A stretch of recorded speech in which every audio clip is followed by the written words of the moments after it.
Dieu regarde ta position. Des fois, nous pensons que non, c'est la prière du pasteur qui va faire quelque chose. Tous les gens, les sœurs, les frères qui s'approchaient du Seigneur, qu'est-ce que Jésus disait?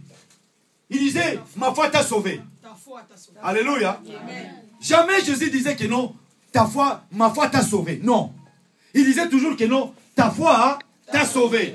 Parce que comme tu t'es approché de moi, et puis moi je fais quoi? Moi je vais intervenir. Alléluia. Amen. Le fait de s'approcher de Dieu, ça permet que non, voir que non, cette personne a la foi. Mais quand toi tu t'approches du Seigneur, est-ce que tu as la foi? Tu crois que Dieu va donner la solution à ton problème?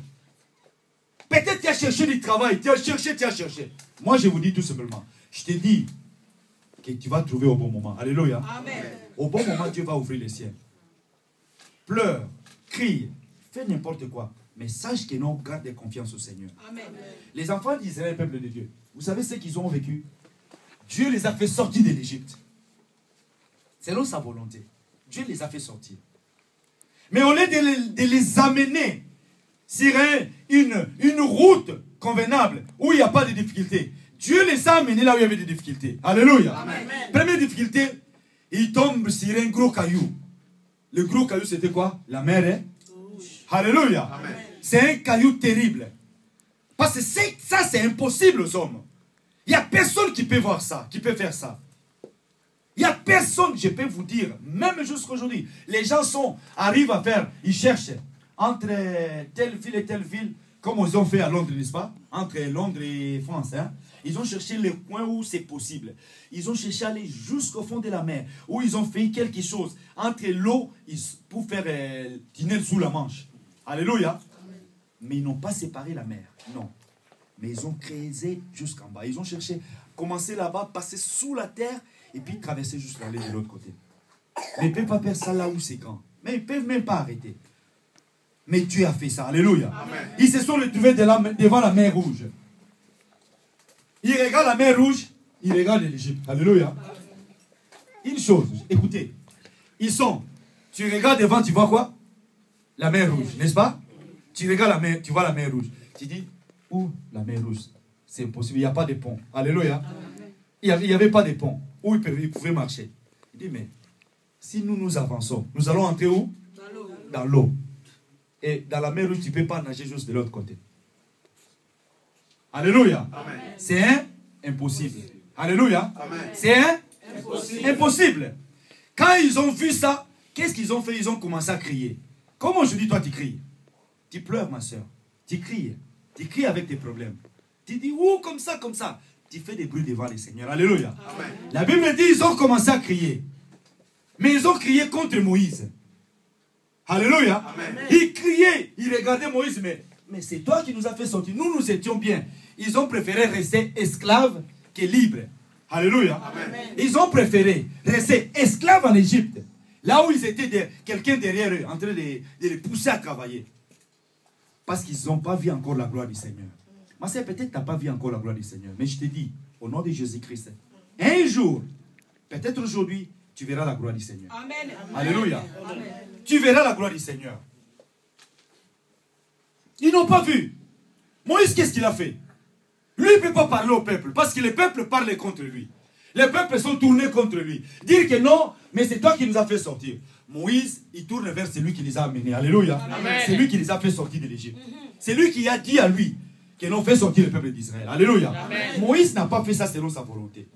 Mais bien aimé, vous êtes là, non selon ma volonté. Alléluia. Amen. Vous êtes dans cette communauté, non selon ma volonté. Si tu es là selon ma volonté, un jour tu vas fuir.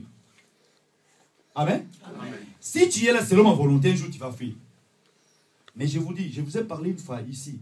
Je dis, confiez-vous à l'Éternel. Confiez-vous à l'Éternel. Maudit celui qui se confie à l'homme. Si tu te confies à moi, tu es maudit. Alléluia. Amen. Tu es maudit. Parce que moi, je me confie à l'Éternel. Mais une chose, moi, je suis votre modèle. Alléluia. Amen. Il y a une différence entre se confier et regarder que non, oui, les hommes de Dieu que nous avons, ce sont des hommes de Dieu modèles. Alléluia. Amen. Nous devons les imiter. Vous devez imiter ce que moi j'ai fait, ce que Papa Dad a fait. Alléluia. Amen. Mais ne vous confiez pas à nous. Parce que nous sommes des hommes, des hommes comme vous. Alléluia. Amen. Nous avons la chair, nous avons le sang, nous avons aussi nos problèmes. Alléluia. Avec nos problèmes, moi je me confie à l'Éternel. Alléluia. Amen. Avec les problèmes, Papa Dan aussi s'est confié à l'Éternel. C'est pourquoi lui, il prie. Mais quand lui, il prie, il veut que vous puissiez vous confier aussi à l'Éternel. Alléluia.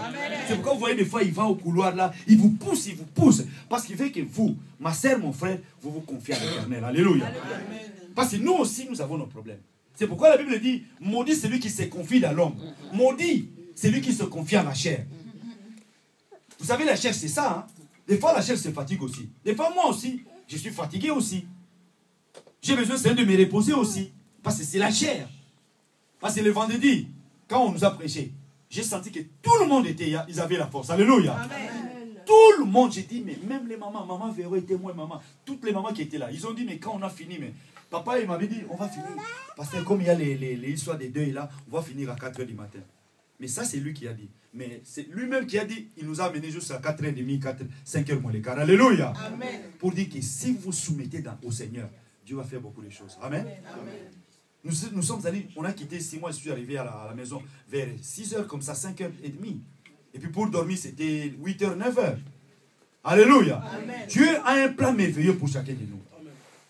Nous sommes devant la mer rouge. Mais une chose, ce qui est impossible aux hommes est possible à Dieu. Alléluia. Amen. Ils ont commencé à crier.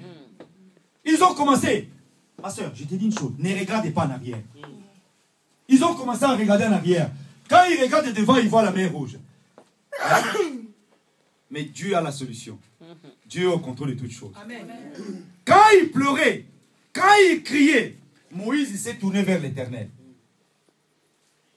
Dieu a dit, écoutez, on va lire ça. Allez le Exode. Exode 13. Chacun, je veux que, si tu n'as pas la Bible, il y a des Bibles là, je veux que tous ensemble nous puissions lire ça. Bien aimé, ça c'est quelque chose que je vous raconte pas des histoires. Mais je vais vous dire ce que Dieu a mis dans mon cœur. Je n'ai pas préparé ça, j'ai préparé autre chose. J'ai préparé quelques versets. Désobéissance et disgrâce. L'obéissance et la grâce.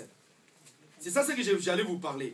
Mais j'ai senti dans mon cœur cette histoire pour partager avec vous. Exode 14. D'abord, on lit chapitre 13, verset 17. On va descendre jusqu'à 22. Juste 22. Exode 13, 17 à 22. Papa Fala, si tu peux nous lire. Écoutez ce que la Bible dit. Dieu marchait avec eux. La marche vers le désert. Exode 13, d'abord nous allons lire 13 à 17. Suivez ce que la Bible dit. Nous lisons Exode 13 à 17. Lorsque Pharaon laissa aller le peuple, Dieu ne le conduisit pas. Vous êtes. Alléluia. Vous êtes. Exode. Amen. Suivez ce que la Bible dit.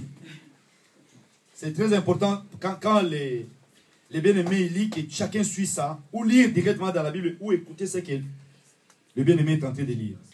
Je recommence. Lorsque Pharaon laissa aller le peuple, Dieu ne le conduisit point par le chemin du pays des Philistins. Quoique le plus proche, car Dieu dit, le peuple pourrait se repentir en voyant la guerre et retourner en Égypte. Mais Dieu fit faire au peuple un détour par le chemin du désert, vers la mer Rouge. Les enfants d'Israël montèrent en armes hors du pays d'Égypte. Moïse prit avec lui les os de Joseph, car Joseph avait fait jurer le fils d'Israël en disant, Dieu vous visitera et vous ferez remonter avec vous mes os loin d'ici. Ils partirent de Sukkot et ils campèrent à Étam, à l'extrémité du désert. L'Éternel allait devant eux les jours dans une colonne de nuée pour les guider dans leur chemin, et la nuit dans une colonne de feu pour les éclairer, afin qu'ils marchèrent jour et nuit. La colonne de nuée ne se retirait point de devant le peuple pendant pendant les jours, ni la colonne de feu pendant la nuit.